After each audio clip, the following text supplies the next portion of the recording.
সাবেক প্রধানমন্ত্রী শেখ হাসিনার বিরুদ্ধে দুটি মামলায় রায় হয়েছে। সাবেক প্রধানমন্ত্রী না, বর্তমান প্রধানমন্ত্রী।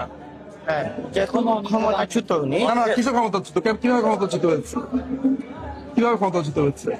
যেহেতু উনি তো এই মুহূর্তে দেশে নাই। এই মুহূর্তে দেশে না থাকতে পারে। পৃথিবীতে এরকম অনেক ঘটনা ঘটেছে যে এরকম অনেক রাজা বাদশারা ছিলেন না।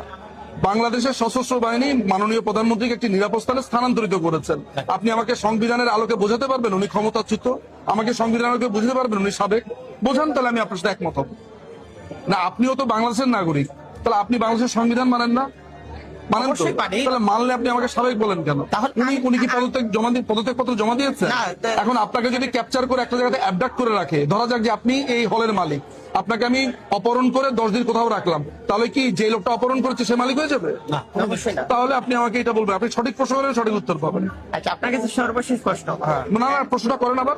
না, আমি এটাই জানতে চাচ্ছি যে যেহেতু বাংলাদেশের মাননীয় প্রধানমন্ত্রী, হ্যাঁ, আপনি নিজে দেখেছেন যে সবাই একদম বাংলাদেশের শীর্ষ মিডিয়া থেকে সবাই লিখছে ক্ষমতাচ্যুত ক্ষমতাচ্যুত। এখানে যতগুলো লোক আছে তারা যদি বলে সূর্য পশ্চিম দিকে উঠে, তাহলে সূর্য পশ্চিম দিকে উঠবে? সেটা আইন। আমি তো একজন আইনজীবী না, আমি তো আইনের বাইরে কথা বলতে পারি না রে ভাই।